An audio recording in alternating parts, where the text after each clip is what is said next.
Episode 31. Stop fearing the unknown.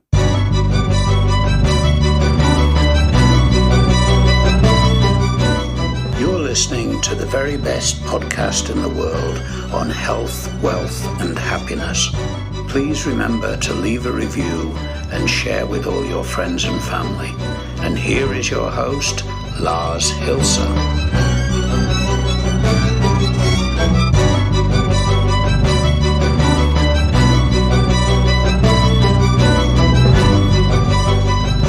Welcome back, friends. It's an entirely new week, and I hope that your sleeping is better, and most importantly, your positive wake-up call is starting to take effect. If it isn't, then give it another week or two. If that doesn't work, I don't know, get rid of it, try something else. It was no more than an idea, which worked for me and quite a lot of other people. So, there we go. Welcome to the very best podcast in the world, your source for personal supremacy through health, wealth, and happiness. I don't know. I think I have to think of a new slogan or whatever. Let me know if you have any ideas. The very best podcast in the world at gmail.com. That's also your go-to address for feedback, critique, encouragements, or whatever the fuck you want to send me. That being said, on this Monday's episode, we're talking about stopping to fear the unknown. And you're probably saying, well, why should I? It's the unknown. It's dangerous. And whatnot. I don't mean that in a sense where, death or something that terminal. I mean, in situations which you go for something because you know that, you've experienced it and so on and so forth. Death obviously not being one of them unless you are inclined to believe in the reincarnation bit, etc. But I'm talking about really the smaller things that influence your decisions more than you would want to really believe. And let me get into a phrase that kind of goes along with this, in that it says that the greatest motivation when making a decision is, and here comes your big question mark and probably the surprising answer, it's to avoid mistakes. And you can deny this all you want, but it plays a significant role when you make decisions that you base them on experience or science, for instance, or publications that you came across, just to avoid being wrong. And this has dug in so deep into our Care Bear society, where nobody wants to be wrong and nobody has the guts to make decisions, that people like myself, who worked as a consultant for quite a long time, made shitloads of money because, we dig up that scientific validation that you need to base your decision upon so that you don't get chewed out when things go south. Well, it's the consultant's fault. The consultant said that, and he is qualified because he was capable of using Google to find shitloads of sources where I am now basing my decision upon. And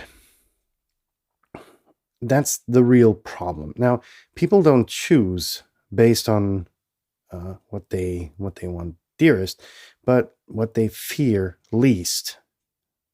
And let me give you an example of that. I flew to Russia for a conference a few years ago, and I was at one of the Russian airports, the names of which I can never pronounce. It's I know it's the Ayada DME, I think. And I was in for a flight from, I don't know where I came from. I think it was from Frankfurt. And so I landed there, and I had a layover of quite a few hours. And besides very interesting experiences there, I felt a hunger because not even on Lufthansa flights do you get good food anymore. And so, well, what do you do in such a big airport? You go and look around, and you've got all of these kitchens with, foreign, interesting meals that you could easily order and eat. It's an airport at the end of the day. But where did I go for? I went to fucking McDonald's. And besides the fact that it was outrageously expensive in comparison to Europe or other parts of the world, but I knew what I would get because McDonald's quality standard is the same pretty much all over the fucking world. So it was like, in retrospect, it was like, why? Why did I spend more money to probably get qualitatively less important or good food? And all of these questions come to you, but your immediate decision is, hey, I know what I'm going to get. I'm going to get a McRib. It's going to taste the same that it does in London or Berlin or Milan in Italy or wherever I've had McRibs. I don't know. But you know what you get, and that influences your decision-making significantly. Let's face it, you don't go to McDonald's because you're loving it. It's because you know what you get. And that was kind of like the example that I wanted to put forth, besides tons of other examples that kind of crossed my path. And in retrospect, I was like, damn, yeah. This quote that I think it wasn't really a quote, it was a line that I read in one of the papers that I researched. So the greatest motivation when making a decision is to avoid a mistake. Right. Now, let's get to another example. Well, no, let's stick with the McDonald's example because there's actually a rat's tail that goes on with that. Now, the McDonald's has a McDonald's University, which was founded by McDonald's founder Ray Kroc, which specializes in researching all food-related preferables. And you won't believe the amount of research they do and to what perverse detail. So, for instance, which temperature is the best for the French fries? How much sauce do you get in your little containers if you buy chicken McNuggets, or how much sauce is on the burgers so that it influences the taste? And all of this is really detailed to probably a milliliter or less, so that your hamburger is going to taste the same in every part of the world and is to the same quality standard, which is good because you're very seldomly, if at all, going to go to a McDonald's and get the shits because the meat was spoiled or the burger buns were moldy or whatever. It's just not going to happen. But to go to make sure that this quality really exists, they have to go through a significant amount of research in order for you to have the same experience all around the globe. Now, another example of this interesting quote, let's call it a quote because I've got quotes stuck in my head. Let's call what I read at the beginning, let's call it a quote. So another very important example where this mindset of avoiding mistakes was perverted was IBM. When in the 80s, when the small computer companies started to become rivals, well, not really rivals, but they were, sawing on the chair's leg of IBM, the sales method IBM developed was based on fear, uncertainty, and doubt, FUD. And they started using that in their sales pitch to a degree where the sales pitch ended with, no one gets fired for choosing IBM, right? And that is insane. The amount of balls you have to end your sales pitch with a statement like that. Now, I was witness once when an IBM salesman was trying to pitch their infamous ThinkPads, which were, very insanely durable laptop computers with hard drive shock protection long before it became a thing. And the dude opened the fucking laptop and out of, I don't know why, threw it from his chest to the ground, picked it up, continued working, proving the point that, yeah, they were very durable. So it was like, okay, where is this going, right? And then I heard about this sales pitch and this ending line, and I said, wow, that's quite daring. But it proves the point that technically all you have to say to an executive who makes the decision of what type of laptop computers to purchase, hey, no one gets fired for choosing IBM. That's it. You can save all the bullshit that you did up front because that dude, that chief technical officer, is capable of reading data sheets, right? And he knows that the stuff is good and that there's no comparison. And then it's insanely more expensive than a conventional laptop. And he can probably go through 3 of them before having to justify that he bought an IBM, right? A ThinkPad. And that's just, insanely bold and daring, but proves the point that avoiding mistakes is a key decision-making factor, right? Another example I wanted to outline is in politics, where you have the so-called incumbency advantage.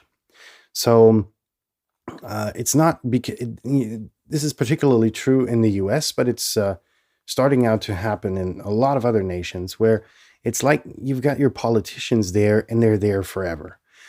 You've got it in the US where people remain in Senate. I think Joe Biden just recently declared president-elect, has been, was he a senator or was he in the House? He's been there forever. He's been in DC forever. And the dude is, 77, 78 when he's going to take office in January.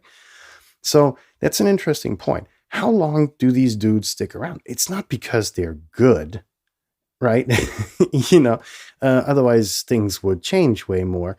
It's like for the US, the House of Representatives in the US, they've got a re-election rate north of 90% for over 50 years, and there was an interesting study that followed that where they asked voters why they did it. And the argument was, you don't like the guy, but he's there. It's like, it's definitely very difficult to understand. And this is true, again, for Germany, for instance, as well. You've got the same politicians sitting there, with every new round or with every new government formed, they get a different hat on. One day they're defense minister, the other day they're they're leading the Ministry of Family Affairs, but the faces are the same. It's like, never touch a running system, right? So where am I going with this? I think the key to getting rid of it, if you want to, because if you, like me, don't want to be manipulated in your decision making, it's very important to be mindful of your decisions, right? You have to be very aware of how your decision process works.